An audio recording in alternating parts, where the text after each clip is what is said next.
আমরা গত কয়েকদিন আগে 27শে নভেম্বর আস্তাবল ময়দানে একটা পার্টির যে জমায়েত হয়েছিল, সেই জমায়েতে যে সমস্ত বক্তব্য বক্তাদের মাধ্যমে উঠে এসছে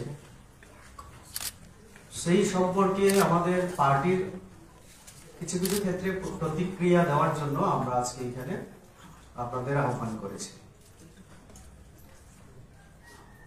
আমাদের প্রথম কথা হচ্ছে, সেখানে ওয়ান নর্থ ইস্ট বড় ভাবে লেখা ব্যানারের মধ্যে দেখেছি, কিন্তু বাকি আমরা দেখলাম পার্টির পতাকা, নেতৃত্ব বেশিরভাগ ত্রিপুরা মাথা দলে। যদিও দু তিনটা রাজ্যের, মেঘালয়, আসামের কিছু আঞ্চলিক দলের নেতৃত্ব সেখানে উপস্থিত ছিলেন। যে জমায়েত তারা করেছে, তারা কি বলতে চেয়েছে, কি বার্তা দিতে চেয়েছে তারাই বুঝবেন। পতাকা ত্রিপুরা মাথার বলছে ওয়ান নর্থ ইস্ট। এই জায়গায় আমরা বলতে চাই যে আমরা যে বরাবর বলে থাকি, আঞ্চলিক দল কখনোই স্থায়ী হতে পারে না। এক দুটা ইস্যুকে, সেন্টিমেন্টকে কাজে লাগিয়ে একটা সময়ের জন্য দল গঠন করা হয়, এবং সেই সমস্যা, দাবি বা ইস্যুকে সামনে নিয়ে আন্দোলন করার পরে যদি দেখা যায় যে তাদের পক্ষে সেই প্রতিশ্রুতি সাধারণ মানুষকে ভুল বুঝিয়ে বা স্বপ্ন দেখিয়ে ক্ষমতা অর্জনের পরে যখন দেখা যায় আর সম্ভব হচ্ছে না সেই পুরানো কথা বলে, তখন আবার নতুন দল তৈরি করার প্রবণতা আমরা বিশেষ করে উত্তর পূর্বাঞ্চলে আঞ্চলিক দলগুলির মধ্যে আমরা লক্ষ্য করি। হয়তোবা ওই দিনের জমায়েত এরকমই একটা প্রচেষ্টা। আমরা কয়েক বছর আগে, বিশেষ করে 2021 এডিসি নির্বাচনে জয়লাভের পর থেকে আমরা ত্রিপুরা মাথাকে চিনি। তাদের প্রথম বক্তব্য কি ছিল? ত্রিপ্রাসা এবং থামসা। ত্রিপ্রাসার কল্যাণ, ত্রিপ্রাসার সার্বিক বিকাশ উন্নয়নের জন্যই তাদের এই দল বলে তারা মানুষকে বুঝিয়ে এডিসির ক্ষমতায় তারা বসেছিল। বলেছিল 10 তারিখ রেজাল্ট যদি হয়, 11 তারিখ তারা গ্রেটার ত্রিপুরা ল্যান্ডের জন্য সেখানে বিল আনবে এবং 1 বছরের মধ্যেই তারা ত্রিপুরা ল্যান্ড আদায় করে দেখাবেন। আজকে এডিসির প্রায় 5 বছর শেষে ওই ত্রিপুরা ল্যান্ড যে শব্দ, সেটা যেমন তাদের ডিকশনারি থেকে মুছে গেছে, তাদের মূল যে দাবি গ্রেটার ত্রিপুরা ল্যান্ড, সেটা যেহেতু তারা নিজেদের ইস্তেহারে, নির্বাচন ইস্তেহার 2023 বিধানসভায় এবং ত্রিপ্রাসার যে একটা পরিচয় নিয়ে তারা শুরু করেছিল, সেটাও তারা ধরে রাখতে পারেনি। কারণ 22 জন বাঙালি বিধানসভা নির্বাচনের সময় প্রার্থী দেওয়ার পরে ত্রিপুরার মানুষ যখন বুঝতে পারল আসলে এই পার্টি শুধু ত্রিপ্রাসার জন্য না, অনেক সময় বাঙালি বিরোধী কথাবার্তা যেমন বল, ত্রিপ্রাসাদেরকে তাদের দলে টানার জন্য, আবার ত্রিপ্রাসার জন্য যে কথা বলেছিল গ্রেটার ত্রিপুরা ল্যান্ড, সেটাও তারা তাদের ডিকশনারি থেকে মুছে দিয়েছিল এডিসি ক্ষমতা দখলের পরে। এবং 2023 ইস্তেহারের সময় আমরা সেটা লক্ষ্য করলাম, এবং 22 জন ক্যান্ডিডেট দেওয়ার মাধ্যমে এই জায়গায় গিয়ে ত্রিপুরা মাথার পরিচয়ে তাদের আর রাজনৈতিক কার্যকলাপ কন্টিনিউ করা, চালিয়ে যাওয়ার মতো হয়তোবা তাদের আর ক্ষমতা নেই, মানুষের কাছে যেতে তাদের ভয় হচ্ছে। তার জন্য এখন নানা ধরনের বাহানা তারা দেখানোর চেষ্টা করছে। এই জন্যই এখন তারা বলছে ওয়ান নর্থ ইস্ট। তার অর্থ কি দাঁড়ায়? পুরো উত্তর পূর্বাঞ্চলের কিছু কিছু ব্যক্তি যারা বিভিন্ন সময় বিভিন্ন দল গঠন করে ব্যর্থ হয়েছে, তাদেরকে নিয়ে আবার একটা নতুন দল করে ত্রিপুরা সহ উত্তর পূর্বাঞ্চলের মানুষকে বোকা বানানোর চেষ্টায় তারা আছে। 27 তারিখের যে জমায়েত, সেখানে আমরা দেখলাম বিভিন্ন ভাবে সুরসুরি, জাতিগত সুরসুরি দেওয়ার তারা চেষ্টা করেছে। বলেছিল আগরতলা ত্রিপুরার মালিককে আমরা সেদিন দেখাবো, এবং যেভাবে আমরা হিন্দি সিনেমাকেও হার মানিয়েছি, আমাদের কিছু জনজাতি যুবক যেভাবে আওয়াজ করেছে এগুলো আমি দেখেছি। এটা ওই জঙ্গলি মুভি একটা আছে, ফিল্ম ইন্ডাস্ট্রি মুম্বাই, সেখানে দেখেছিলাম আমরা ছোটকালে ছাত্র জীবনে। এরকম আচরণ কেউ কেউ বলছে দেখো এখন আগরতলার মালিককে। এটা সম্পূর্ণভাবে জনজাতি বাঙালি আমাদের উভয় সম্প্রদায়ের মধ্যে একটা বিভেদ তৈরির চেষ্টা। ঠিক আছে, গণতান্ত্রিক অধিকার আছে, জমায়েত করতেই পারো, কিন্তু এরকম উস্কানিমূলক কথাবার্তা এটা একেবারে উচিত না। আরেকটা হচ্ছে তাদের কথাবার্তা সবটাই সব বিরোধিতা আমরা দেখতে পাচ্ছি। সব এক সময় এক রকমের কথা বলি। যেমন প্রদ্যুৎ বাবু ওনার বক্তব্য থেকে আমি শুরু করছি। আংকে বনু কিরিয়া,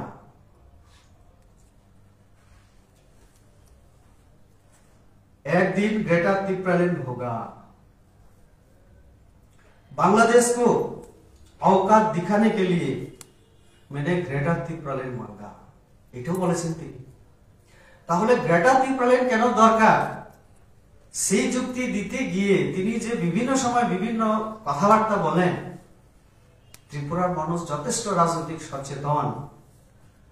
আমি শুধু বলবো যারা তিপ্রা মাথা করছেন, আপনারা একটু গভীরভাবে চিন্তাধারা করুন, বুঝতে পারবেন ওনার রাজনৈতিক মাকসাদ, উদ্দেশ্য কি।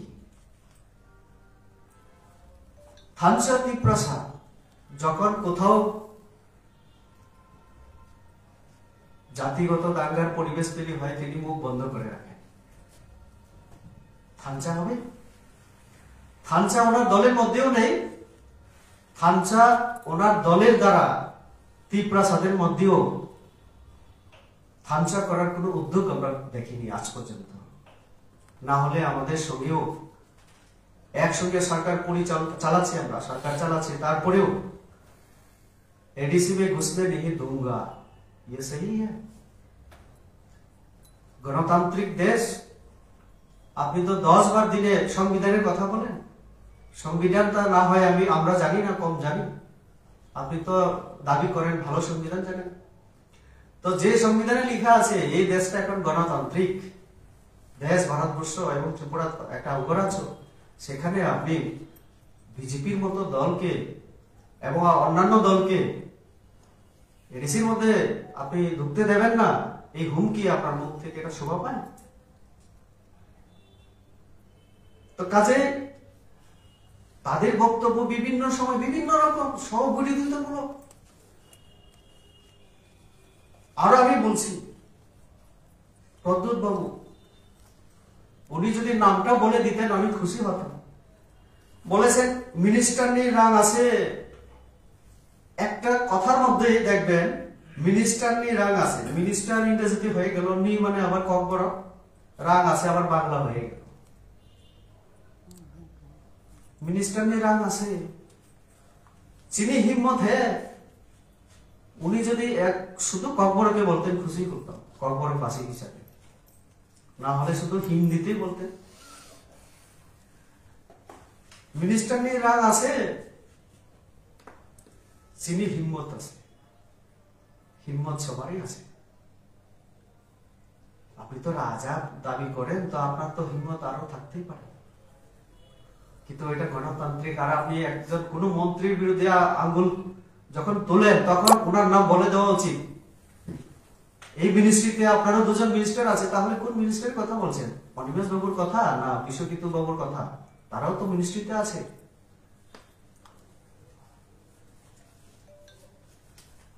দ্বিতীয় আরেকজন ব্যক্তি যিনি বলেছেন তিনি হচ্ছেন অনিমেষ দেববর্মা। বলেছেন বিজেপি ন্যাশনাল পার্টি কে রুখার জন্যই আমাদের আঞ্চলিক দল দরকার। আমি অনিমেষ বাবুকে প্রশ্ন করতে চাই, তাহলে ত্রিপ্রাসাদ খানসা উন্নয়ন ডেভেলপমেন্ট এটা কিছুই না, শুধু বিজেপি কে ন্যাশনাল পার্টিকে রুখার জন্যই আপনারা রিজিওনাল পার্টি বানাচ্ছেন। এখন মাথা দিয়ে হচ্ছে না বলার একটা শক্তি অর্জন করার জন্য ফান্ডটাও যাতে বেশি করে আসে উত্তর পূর্বাঞ্চলে বিভিন্ন জায়গা থেকে, তার জন্য কি আপনি তাহলে আঞ্চলিক দলই রাখছেন। এটার একটু গ্রেটার আঞ্চলিক দল হয়ে গেল আর কি, রিজিওনাল পার্টি হয়ে গেল। কারণ শুধু স্টেট না, এখন বিভিন্ন স্টেটকে নিয়ে করার চেষ্টা, মানে মকসদ কি ন্যাশনাল পার্টিকে রোখার জন্য। আর এটা তো আমরা জানি যে প্রদ্যুৎ বাবু যে সহবিরোধিতামূলক কথাবার্তা কংগ্রেসে যখন ছিলেন বলছিলেন আমাদের দাবি দাওয়া যদি দিল্লি পর্যন্ত পৌঁছাতে হয় তাহলে ন্যাশনাল পার্টি ছাড়া উপায় নেই। আর এখন তারাই বলছেন যে ন্যাশনাল পার্টিকে রুখতে হবে, আবার মোদিজির কাছে গিয়ে বলবেন যে রাইটস দো, সলিউশন দো। আমাদের কাছে বিজেপির কাছে জনজাতির উন্নয়নের জন্য আন্দোলনের দরকার হয় না, আপনাদের যে বয়সটা আরো বেশি করে রেস করা, আরো বেশি করে শক্তি অর্জন করে একেবারে ত্রিপুরা রাজ্যের মধ্যে দাঙ্গার পরিবেশ তৈরি করে ত্রিপ্রাসাদের উন্নয়নে যদি চিন্তা ভাবনা করেন ভুল হবে। আমরা শান্তিতে বিশ্বাস করি এবং উন্নয়নে বিশ্বাস করি, আন্দোলন ছাড়াই আমরা ত্রিপ্রাসাদের উন্নয়নের জন্য বদ্ধপরিকর, এটাও আমি বলে রাখছি। তার জন্য এই যে অনিমেষ বাবু থেকে প্রদ্যুৎ বাবুরা যে বলেন না ন্যাশনাল পার্টিকে রোখার জন্য একমাত্র আঞ্চলিক দল, তাহলে আপনারা দুজন আগে মিলে ঠিক করুন, কংগ্রেসে থাকতে এক কথা, এখন আঞ্চলিক দলে আরেক কথা। এটা কেমন কথাবার্তা?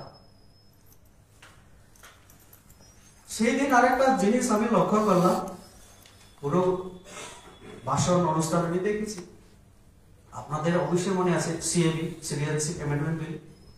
আমি সেই সময়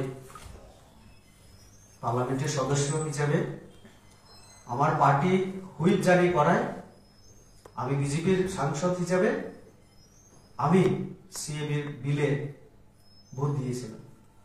সেই সময় উগ্রপন্থী থেকে শুরু করে আঞ্চলিক দলগুলির অনেক লোক ফোন করে বিভিন্ন ভাবে হুমকি আমাকে দিয়েছিল, তার মধ্যে দিয়ম থাই, যার আসল নাম উৎপল দেববর্মা। উনি সেদিন ভাষণ দিয়েছেন, 2641 জন ওনার ফলোয়ারকে নিয়ে উনি এই পার্টিতে যোগদান দিয়েছেন বলে ভাষণ রেখেছেন। পতাকা কার হাত থেকে নিয়েছেন? প্রদ্যুৎ বাবুর হাত থেকে। এবং তিনি বলেছেন রাজনীতিতে আজকে যোগদান করছি, আপনারা ভাববেন না রাজনীতি আমি 1997 থেকে, যেদিন থেকে উনি টিএসএফ এর লিডার হিসেবে কাজ করেছেন, পরে আন্ডারগ্রাউন্ডে চলে গিয়ে মাস কিলিং এর মাস্টার মাইন্ড ছিলেন। সেই দিন এই সভায় যোগদান করেছেন এবং খুব মানে খুশির মেজাজে প্রদ্যুৎ বাবু ওনাকে গ্রহণ করেছেন। এটাও একটা মানে দেখার মতো দৃশ্য সেই দিনের। এই দিয়ম থাই আমাকে মেল করেছিলেন সামাজিক বয়কট করার জন্য, আমাকে সেম কথা বলেছিলেন মথারণের নেতৃত্ব, আমাকে মারার জন্য হুমকি দিয়েছিলেন যারা আজকে ওই দিন সেখানে তারা যোগদান করেছে। তো কাজে এই যে ওয়ান নর্থ ইস্ট আমরা বলবো, সেই দিন এখানে যে তারা জনসমাবেশ করলো, এখন ত্রিপুরা মাথা হিসাবে তাদের বলার কিছু নেই। গ্রেটার ত্রিপুরাল্যান্ড কেন্দ্রীয় সরকারের সঙ্গে যে এগ্রিমেন্ট স্বাক্ষরিত হয়েছে সেখানেও উল্লেখ নেই ত্রিপুরাল্যান্ডের। তাহলে প্রদ্যুৎ বাবুরা যে বলেন যে কবি না কবি হোগা, 5 साल में नहीं होगा तो 10 साल में होगा, कभी ना कभी होगा, তো পরিষ্কার করে বলা উচিত। একটা আপনারা ইস্তেহারের মধ্যে রাখেন না, বাদ দিয়ে দিলেন, অন্যদিকে কবি না কবি হোগা। এইভাবেই কি আরো 10-15 বছর রাজনীতি করার পরে আবার ভুল করলাম এই কথা বলবেন? তো কাজে ত্রিপুরার মানুষকে আমাদের প্রদেশের তরফ থেকে আজকে আপনাদের মাধ্যমে আমরা অনুরোধ করতে চাই, এরকম যে সমস্ত দল ত্রিপ্রাসাদেরকে নিয়ে রাজনীতি করে, এই রাজ্যের মধ্যে যে শান্তির পরিবেশ এখন আমাদের রাজ্য সরকার ডক্টর মানিক সাহার নেতৃত্বে যেভাবে এবং দেশের প্রধানমন্ত্রী যেভাবে কাজ করছেন, তাতে পুরো দেশ এখন এক হচ্ছে। আমরা যখন নেশন ফার্স্ট বলি তখন তো একটা ভারতের কথাই বলছি না। আর এই উত্তর পূর্বাঞ্চলকে আজকে যেভাবে পৃথিবী এবং ভারতবর্ষের অন্যান্য রাজ্যের মানুষ চিনতে পেরেছে, ত্রিপুরা কোথায়, আসাম কোথায়, এই যে পরিচিতি আমাদের আরো 10-11 বছর আগে তো ছিল না। মানুষ, আমরা যখন কলেজে পড়তাম, যখন ছাত্র অবস্থায় বাইরে যেতাম, আমাদেরকে জিজ্ঞেস করা হতো কাহা আছে। আমরা যখন বলতাম আগরতলা আছে, ত্রিপুরা আছে, ये আগরতলা কাহা है, आसाम में है या कहाँ है। तो সেই জায়গা থেকে আজকে त्रिपुरा আগরতলা বললে বলে अच्छा अच्छा डॉक्टर मानिक शाह जी सीएम है वहां का, उग्रवादियों का एक्टिविटीज नहीं रहा, पीसफुल स्टेट हो गया। এবং উন্নয়নের ক্ষেত্রে এই রাজ্য ছোট হলেও টাকা দিচ্ছে বড় রাজ্যগুলিকেও। 100% আজকে সাক্ষরতা, পরিকাঠামোর দিক থেকে অনেক উন্নয়ন হচ্ছে। তো এই নর্থ ইস্ট এমনিতেই মোদিজির মাধ্যমে তার পরিচিতি, তার একতা বা ইউনিটি আগের তুলনায় বহুগুণ বেড়েছে। তাহলে আপনারা নর্থ ইস্ট কথা বলে, ওয়ান নর্থ ইস্ট কথা বলে কোন কোন কথা আপনারা বলতে চাইছেন? তো কাজে আপনাদের কথাবার্তায়, আপনাদের নীতিতে উন্নয়ন, স্কুল, কলেজ এইসব তো কিছু নেই, শুধু ক্ষমতার লোক। এডিসিতে 5 বছর ধরে কি করছেন? অডিট তো করার আগে সাংবিধানিক একটা পদ, অডিটর জেনারেল এন্ড কন্ট্রোলার, ওনাকে চিঠি লিখতে বাধ্য হয়েছে আমাদের রাজ্যপালকে। ত্রিপুরা এডিসিতে আর্থিক শৃঙ্খলা নেই, অডিট হচ্ছে না। তাহলে এটাও একটা সাংবিধানিক ব্যবস্থা যে বাজেট হওয়ার পরে, স্যাংশন হওয়ার পরে টাকা যখন খরচা হয়, কত হলো মানুষের জন্য, স্কুলের ক্ষেত্রে, রাস্তার ক্ষেত্রে, তার হিসাব দিয়ে আবার টাকা আনতে হয়। আমাদের রাজ্য সরকারকে বলতে হয়েছে মানে আপনারা সংবিধানের নিয়ম অনুসারে পদে বসে আছেন, ক্ষমতা ভোগ করছেন, অথচ সাংবিধানিক কোন নিয়ম কানুন মানবেন না। আবার কিছু হলে সব দোষ নন্দ ঘোষের মতো। তো কাজে মথা নেতৃত্বের কথাবার্তা সব সময় এক জায়গায় এক রকম। এগ্রিমেন্টের ক্ষেত্রে বলছে ত্রিপুরার কিছু লোক চায় না।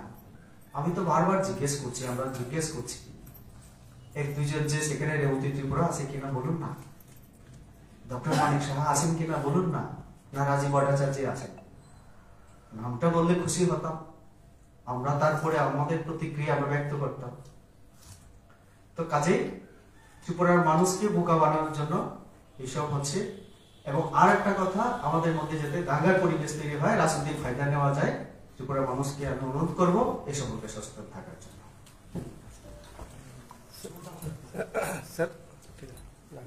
আমার একটা প্রশ্ন, আপনাদের সহযোগী পার্টি কি মথা না ওয়ান নর্থ ইস্ট? এটা ক্লিয়ার করে বললে আমাদের জন্য ভালো হয়। এটা তো আমরা তো ত্রিপুরা মথার সঙ্গে অ্যালায়েন্সে আছি। ওয়ান নর্থ ইস্ট তো কোনো পার্টি হয়েছে কিনা কোনো ইয়ে নাই। আমরা তো ত্রিপুরা মথার লোকে অ্যালায়েন্সে আছি। ওয়ান নর্থ ইস্ট তো এখানে প্রশ্ন উঠে না। আমি একটু বলছি দিল্লিতে তাদের কনস্টিটিউশন ক্লাবে একটা প্রেস মিট করেছে। সেখানে তারা বলেছিলেন, নেতৃত্বরা, এই কর্নেল শর্মা এবং আমাদের প্রদ্যুৎ বাবু ছিলেন, সেদিন বলেছেন উইথিন 45 ডেজ আমরা নতুন পার্টির নাম, ফ্ল্যাগ, আইডিওলজি কি হবে ইত্যাদি সব কিছু ওনারা ঘোষণা করবেন। তো এখনো হয়নি। তো যে কথা আপনার আগে পার্টি হোক, আমাদের সামনে মাথা আছে, ওই নতুন পার্টি কি হবে, কি ওয়ান নর্থ ইস্ট এটা একটা পার্টি হবে কিনা আমরা এখনো জানি না। তো তার কারণেই মনে হয় এটা এখনো মানে অদৃশ্য শক্তির মধ্যেই আছে। মঞ্চে দেখা গিয়েছিল ওদের যারা মেঘালয় বিভিন্ন অন্য স্টেট থেকে যারা এসেছিল ওই স্লোগানটা কিন্তু ওরা ব্যবহার করেছিল ওই জায়গায়। এই প্রশ্নের উত্তর বোধহয় ওনারাই দিতে পারবেন ভালোভাবে। ওইটা কি তাদের পার্টি হয়ে গেছে, তাহলে এটাই নাম রাখছেন ওনারা, তো অন্তত আমরা জানি না। স্যার, আরেকটা বিষয় হচ্ছে আপনাদের শরিক দল আইপিএফটি তারা কালকা প্রেস কনফারেন্স করে বলেছেন যে তারা আগামী দিন দিল্লি যাচ্ছেন আলাদা রাজ্যের দাবিতে। তো এই বিষয়টাকে এই বিষয়ে কি আপনাদের সাথে কোনো আলাপ আলোচনা হয়েছে? তারা আপনাদের শরিক দল হয়েও দিল্লিতে যাচ্ছে আলাদা রাজ্যের দাবি নিয়ে, তো এটা কিরকম দ্বিচারিতা যদি একটু বলেন। আমাদের সঙ্গে আলোচনা হয়েছে কিনা অন্তত আমি জানি না। আমাদের বলতে নিশ্চয়ই এইগুলি নিয়ে আমাদের মাননীয় মুখ্যমন্ত্রী পার্টি প্রেসিডেন্টের সঙ্গে কথা হওয়ার কথা, যেহেতু প্রশাসনিক চিফ আমাদের মুখ্যমন্ত্রী এবং পার্টির যিনি হেড আমাদের রাজ্য প্রেসিডেন্ট। দিল্লি যাওয়া তাদের গণতান্ত্রিক অধিকার, আগেও গিয়েছেন, অনেকবার গেছেন, হয়তো বা আরো যাবেন। ত্রিপুরাল্যান্ড আইপিএফটির রাজনৈতিক দাবি, তো এটা নিয়ে তারা আন্দোলন করছে, তো যেতেই পারে। কিন্তু আমাদের সঙ্গে আলোচনা হয়েছে কিনা সেই প্রশ্নের জবাব মাননীয় মুখ্যমন্ত্রী এবং রাজ্য প্রেসিডেন্ট দিতে পারে। আপনারা বলছেন এক দেশ এক ভারত বা ওয়ান ন্যাশনালের কথা বলছেন, তো যেখানে তারা ত্রিপুরাল্যান্ড এবং গ্রেটার ত্রিপুরাল্যান্ড বলে তারা আলাদাভাবে আছে, আবার তাদের সঙ্গে আপনাদের সরকার। আপনার যে প্রশ্ন, এটা অনেক আগে থেকেই আমরা শুনে আসছি। ওই রাজনৈতিক মানে আইপিএফটি বা মথা, তারা তাদের চিন্তাধারা থেকে এই দাবিটা করেছে এবং আমাদের সংবিধানে সেই প্রভিশন আছে নতুন রাজ্যের দাবি, এবং গঠনও করা যায়। উত্তর প্রদেশের মতো বড় রাজ্য বা বিহার, মধ্যপ্রদেশকে বেঙ্গল নতুন রাজ্য হয়েছে, সেই থেকেও তারা হয়তো বা দাবি করতেই পারে। কিন্তু আমাদের বক্তব্য হচ্ছে আপনাদের যে ছোট রাজ্যকে আরো বিভক্ত করা, এটা কতটুকু যুক্তিসঙ্গত সেটা হচ্ছে দেখা। তো তার জন্যই তাদের যে দাবি দেওয়া, এটা একেবারে অসাংবিধানিক আমরা বলবো না, সাংবিধানিক, কিন্তু বাস্তবতার দিক থেকেও আমাদের দেখতে হয়। আরেকটা বিষয় হচ্ছে 125 অ্যামেন্ডমেন্ট বিল, যেটা লোকসভাতে আটকে আছে, রাজ্য সরকার পাস করে দিয়েছে, কিন্তু এখনো সেটা কেউ রেজ করছে না। এই বিষয়টাও কালকা ওরা বলছে যে ওদের মন্ত্রী যিনি আছেন উনি এই বিষয়টাকে আবার সেক্রেটারিকে দিয়েছে। তো এই বিষয়টাকে আপনারা কি দাবি করবেন যে 125 অ্যামেন্ডমেন্ট বিল হোক? এটার ব্যাপারে আমি বলতে চাই, এখানে কর্নাল সাকমা এসেছিলেন, ওয়ান নর্থ ইস্ট মেঘালয়ের মুখ্যমন্ত্রী। এই প্রশ্নটা আপনার যদি মেঘালয়ের মুখ্যমন্ত্রী করতেন তাহলে ভালো হতো, কারণ আনন্দ শর্মা বর্ষিয়ার নেতা, প্রাক্তন কেন্দ্রীয় মন্ত্রী, কংগ্রেসের নেতা, ওনার নেতৃত্বে স্ট্যান্ডিং কমিটি হয়েছে হোম মিনিস্ট্রি থেকে, এবং ওনার নেতৃত্বে আমরা দিল্লিতেও মিটিংয়ে গেছি, গুয়াহাটির মিটিংয়েও ভূভাগরাও ছিলেন, প্রদ্যুৎজিও ছিলেন, বিভিন্ন পলিটিক্যাল পার্টি থেকে ছিলেন। আমরা যার যে ভিউজটা আমরা জানিয়েছি, এবং আমাদের সরকার 125 অ্যামেন্ডমেন্ট বিলের ব্যাপারে যতগুলো ছিল সবটাই রেকমেন্ড করে। ফ্যাক্টরটা কোথায় লেগেছে জানেন? মেঘালয়, ওইখানে প্যারা 3 সেকশন 1 সাবসেকশন 11 কি আছে?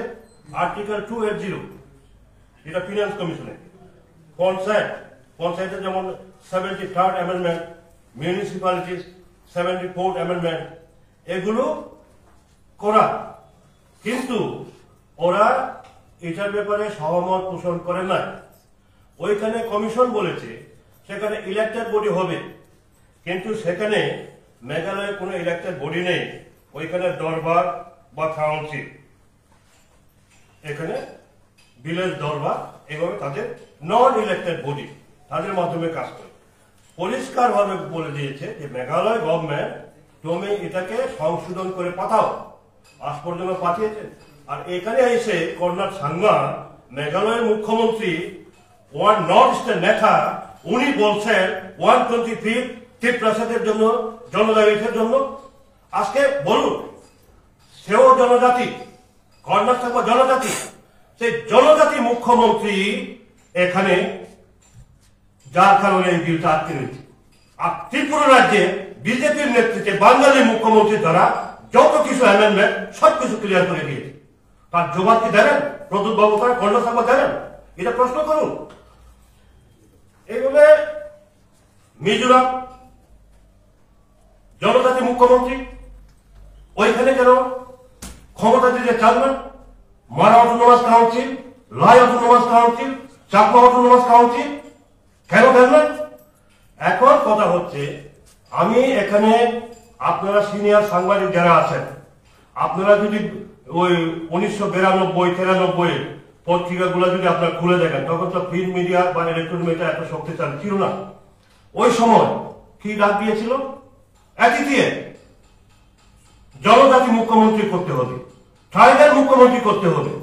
ইভেন আমাকে পর্যন্ত, এখন তো এখানে মোবাইল ছিল না, ট্যাব রেকর্ডের মধ্যে রেকর্ডিং করে আমার কাছে পাঠানো হয়েছিল, বেমল বাবু আপনি যাই করুন, হয় আপনি সিপিএম এর বিরোধিতা এবারে করবেন না। কেন? আমরা দশরথ বাবুকে ট্রাইবাল মুখ্যমন্ত্রী বানাতে চাই। কে বলেছিল? সেই রেকর্ডিং আমার কাছে পাঠানো হয়েছিল। লগে লগে আমি তখন ওই কাঞ্চনপুরের প্রবীণ নেতৃত্ব দিলীপ কর, ওনার কাছে গেলাম, ভাই কি করবো? এই রেকর্ডিং কার কাছে পাঠিয়েছে জানেন? জম বাহাদুর রিয়াং, কাঞ্চনপুর আনন্দবাজার পার হয়ে বান্নারিমা, আমার বন্ধু ব্যক্তি, প্রথম শহীদ হয়েছেন এর হাতে এই দশরথ বাবুকে মুখ্যমন্ত্রী করতে গিয়ে। প্রথম শহীদ আমার বন্ধু ব্যক্তি। আমি আনন্দবাজার গিয়েছিলাম যে বান্নারিমা যাবো, আমাকে বললো ভাই তুমি যেও না, কারণ হয় তোমাকে অপহরণ করবে, আর তো ইলেকশন পর্যন্ত তোমাকে তারা ছাড়বে না, নতুবা তোমাকে জান মেরে ফেলবে। এই একই দিয়ে আমরা বললাম কিভাবে হবে? আপনারা বললে একই দিয়ে বললে হবে? কইসা আমাদের তৎকালীন ফরিদপুর মেম্বার ত্রিপুরা ইনচার্জ প্রকাশ কারাদের সাথে অ্যাটিটিউডের চুক্তি হয়েছে। ওনাদের বক্তব্য অ্যাটিটিউড দশরথ বাবু মুখ্যমন্ত্রী হয়েছিলেন, যিনি জন্মদাতা এই ত্রিপুরা রাজ্যের কমিউনিস্ট। নৃপেন বাবুকে কি বল উদ্মাদ, ওনার ব্রেন ঠিক নেই, তা বলা হয়নি। দল থেকে বহিষ্কার করা হয়েছিল দশরথ বাবুকে চিফ মিনিস্টার করার জন্য। কারণ সুধীর রঞ্জন মজুমদার মুখ্যমন্ত্রী, ওনার থেকে সমর্থন প্রত্যাহার করলো তিউজের। রাতারাতি কি করলো? রাজ্য সম্পাদক দশরথ দেব, বিরোধী দলনেতা দশরথ দেব। ঠিক আজকে আমরা দেখতে পাচ্ছি 2028-এর আগে তার পুনরাবৃত্তি করার জন্য চক্রান্ত চলছে। বর্তমান রাজ্য সম্পাদক জিতেন চৌধুরী, বিরোধী দলনেতা জিতেন চৌধুরী আজকে বলছেন কি, বিভিন্ন দল থেকে বলা হচ্ছে যে জনজাতি মুখ্যমন্ত্রী যদি না হয়, এই এডিসির অধিকার, ত্রিপ্রাসাদের অধিকার, সেটা হবে না। আমরা ওই 2092-93 এটাই আমি মনে করব তারই একটা পুনরাবৃত্তি করার জন্য চক্রান্ত চলছে। যার কারণে আপনারা জানেন সব জায়গাতে তীব্রমতা প্রার্থী দিয়েছে। জিতেন বাবু সাবরুমে দাঁড়িয়েছেন জেনারেল সিটে, ওইখানে কেন প্রার্থী দেন নাই? কাজে এখানে গভীর চক্রান্ত আছে, গভীর চক্রান্ত আছে এখানে। আমি অনুরোধ করব রাজ্যের জনগণকে এবং বিশেষ করে যারা জনজাতি সম্প্রদায়, এই যে সেন্টিমেন্ট, জনজাতির সেন্টিমেন্টকে উস্কে দিয়ে কি করা হয়েছে? 80 দেখেছি, 92-93 দেখেছি। আজকে সেই অ্যাটিটিউডের ভূমিকা কি কারা দিচ্ছে? জনজাতি মুখ্যমন্ত্রী করতে হবে বলে কারা দিচ্ছে? আপনারা জিজ্ঞেস করুন না। কারণ যাই হোক, বিজেপি আপনার বিজেপি শাসিত রাজ্য আসাম প্রদেশ, বিজেপি শাসিত রাজ্য আমাদের ত্রিপুরা 126 অ্যামেন্ডমেন্ট বিলের ব্যাপারে সম্পূর্ণরূপে আমরা সেটাকে আমাদের ক্যাবিনেট অনুমোদন দিয়েছি, রাজ্যের মন্ত্রিসভা। কিন্তু কেন দেয় না? মিজোরাম উপজাতি মুখ্যমন্ত্রী, মেঘালয় উপজাতি মুখ্যমন্ত্রী, তারা দেয় না। তাহলে কি বলবো? এটা আপনারা প্রশ্ন করুন, কর্ণাটক আমাকে প্রশ্ন করুন, আমার ভূভাগকে প্রশ্ন করুন। ধন্যবাদ। স্যার, আপনি বলেছেন যে প্রদ্যুৎ কিশোর দেববর্মা যে রাজনীতি করছে জনসাধারণকে বুঝে নেওয়ার জন্য, আপনার কি মনে হয় উনি শুধু কি ওনার পরিবারের জন্য রাজনীতি করছেন না এই ত্রিপুরা রাজ্যের জনসাধারণ করছে? দেখা গেছে যখন এমপি সিটটা আসে তখন ওনার বোনের নামটা দিয়ে দেওয়া হয়েছিল, সে বিষয়ে কি বলবেন? আমি আরো একদিন বলেছিলাম এই কথা। আমাদের ত্রিপ্রাসাদেরকে অনেক সময় ভুল বোঝানোর চেষ্টা করা হয়, প্রশ্ন করা হয় যে বিজেপি ক্ষমতায় এসে ত্রিপ্রাসাদের কি লাভ হয়েছে। তো বলতে গেলে অনেক কিছু বলতে হয়। তো তার মধ্যে অনেক কাজ আমরা ত্রিপ্রাসাদের জন্য, জনজাতিদের জন্য করেছি। তার মধ্যে যে প্রশ্ন আপনার, রাজ পরিবার বা আমাদের প্রদ্যুৎবাবু, তাদের পরিবারেরও লাভ হয়েছে। যেমন দেখুন, উনি এই যে 27 তারিখ জনসভায়, সেই দিন ছিল কৃত বিক্রম কিশোর মানিক্য বাহাদুরের জন্মদিন বা মৃত্যুদিন। শ্মশানেও গেছেন ওনারা, শ্মশানে গিয়ে মাল্যদান করে তারপরে আশীর্বাদ নিয়ে এসছেন, এই কথা ভাষণে বলেছেন। কিন্তু ওটা ছাড়া কি কখনো প্রদ্যুৎ বাবু আমি কৃত বিক্রম কিশোর মানিক্য বাহাদুরের ছেলে এই কথা বলতে সাহস করেছেন? উনি করেননি। বলেছেন আমি মহারাজা বীর বিক্রমের গ্র্যান্ডসন, নাতি। এটা কেন হয়েছে জানেন? ওনার বাবার পরিচয়ের চাইতে ওনার দাদুর পরিচয়ে উনি পরিচিত হতে চান বেশি, গর্ববোধ করেন বেশি। এই কাজটা করেছি আমরা বিজেপি, আমাদের রাজ্য সরকার। প্রদ্যুৎ বাবুর বাবা, উনি তো রাজা ছিলেন ঠিক, উনি ছোট বলেই তো কাঞ্চন প্রভা দেবী রাজ্য চালাতে হয়েছিল একসময়। তো রাজা হিসেবে আমরা কিন্তু ত্রিপুরাবাসী কৃত বিক্রম কিশোর মানিক্যকে আমরা দেখিনি, কারণ গণতান্ত্রিক যুগ প্রবেশ করায় উনি সেই সুযোগ পাননি। তো রাজা হিসাবে সফল না ব্যর্থ সে কথায় আমি যাব না। আমি যাব কৃত বিক্রম কিশোরজির আর একটা কি পরিচয় ছিল? কংগ্রেসের নেতা। তিনবারের উনি এমপি। আমি যদি বল না করি, 67-এ হয়েছিলেন, 77-এ হয়েছিলেন, 89 বা এরকম। তারপরে আবার ওনার মা বিভু কুমারী দেবীজিও ছিলেন। 4বার 20 বছর এই পরিবার কংগ্রেস করেছিল, এমপি হয়েছে। তাহলে কংগ্রেস নেতা হিসাবে পরিচয়ে লজ্জা পায়। আর মহারাজা বীর বিক্রমকে আমরাই প্রথম ওনার মূর্তি স্থাপন করে Narendra Modi cabinet, union government cabinet বৈঠক করে মূর্তি স্থাপন, সরকারি ছুটি ঘোষণা ইত্যাদি করার পরে এমন পপুলার হয়ে গেছেন, সারা বিশ্ব ওনাকে জানার পরে ওনার গ্রামসন পরিচয়ে উনি এখন খুশি হন, গর্ববোধ করেন। তো বিজেপি আসার পরে যদি সব থেকে বেশি লাভ হয়ে থাকে জনজাতি, সাধারণ আম জনতা তো হয়েছে, তার চাইতে সব থেকে বেশি হয়ে থাকলে রাজ পরিবারও, আমি এই কথা আগেও বলেছি, আজকেও বলছি আপনার প্রশ্নের উত্তরে। দেখুন, ওনার এখন আর এক বোন কৃতিজি বিজেপি থেকেই তো এখন 5 বছরের জন্য সাংসদ হিসেবে কাজ করছেন। এই সুযোগও তো বিজেপির সঙ্গে আসার পরে, বিজেপির সঙ্গে অ্যালায়েন্স করার পরে প্রদ্যুৎজি আজকে যে সমস্ত কথাবার্তা বা একটু উচ্চস্বরে কথা বলা যে সাহসটা, এটাও তো বিজেপির সঙ্গে আসার পরে। না হলে আমাদের এই কথা বলতে পারেন, আমি তো ডাইরেক্ট দিল্লির সঙ্গে কথা বলি। ওনার কি সাহস হয়েছে কোনোদিন, যতক্ষণ পর্যন্ত মনমোহন সিং ছিল? উনি তো সেই সময় কংগ্রেসেরই প্রদেশ প্রেসিডেন্ট ছিলেন। আমার যতটুকু মনে হয়, আমি যদি ভুল না করি, আমাদের বর্তমান মন্ত্রী সুশান্ত চৌধুরী, ওনার সঙ্গে কংগ্রেসের যুব কংগ্রেসের প্রেসিডেন্সিয়াল ইলেকশনে উনি হেরেছেন। আজকে বিজেপির সঙ্গে আসার পরে বড় কথা বলার সাহস পেয়েছেন। তো কাজে সব থেকে বেশি লাভবান হয়ে থাকে রাজ পরিবার, জনজাতিদের তো লাভ হয়েছে। মুখ্যমন্ত্রী একটু আগে যে কথা বিমলবাবু বলছিলেন, 28-এর মুখ্যমন্ত্রী জিষ্ণুদেব বর্মন জি আজকে তেলেঙ্গানায় আমাদের মহামান্য রাজ্যপাল হিসেবে কাজ করছেন। এটা কি তাদের দাবি ছিল না আন্দোলন করেছি আমরা জনজাতি? এটা বুঝি যোগ্য ব্যক্তিকে যোগ্য সম্মান দিতে বিজেপি জানে।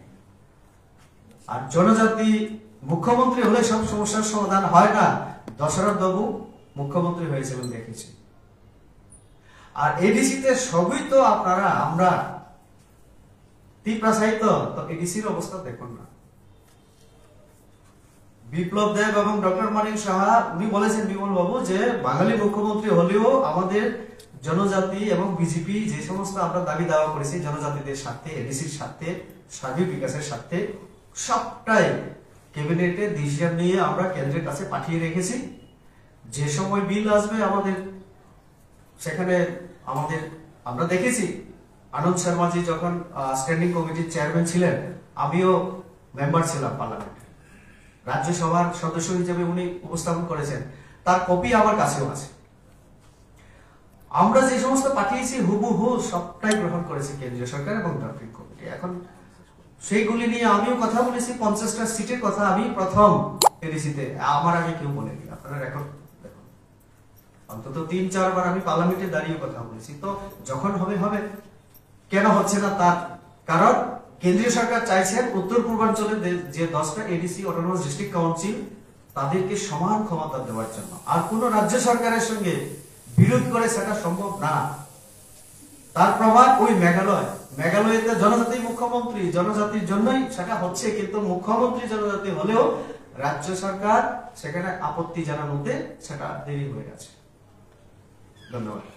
স্যার, 2026 সালে কি আপনারা এককভাবে লড়বেন না সামনে এডিসি নির্বাচন, সেখানে কি এককভাবে লড়ার মানে এককভাবে লড়ার সাহস কি বিজেপি রাখছে? সাহস বা দুঃসাহস কোনো ব্যাপার না। বিজেপি না কাউকে ভয় করে। বিজেপি তার কতগুলি পলিসি সেটা হচ্ছে মানুষের কল্যাণ সাধন করা। আমরা ত্রিপুরার উন্নয়ন এবং শান্তির জন্য কাজ করছি। তো এমন পরিবেশ যদি হয় সেটা কেন্দ্রীয় নেতৃত্ব আছে, আমরা সবাই মিলে আমরা সিদ্ধান্ত নেব। আগে নির্বাচন ঘোষণা হোক, আমরা একা না একসঙ্গে লড়বো সেটা পরে, যেহেতু আরো 3-4 মাস তো আছে কমসে কম, তো সময়ে সেটা আপনারা জেনে যাবেন। ধন্যবাদ সবাইকে। শেষ তো।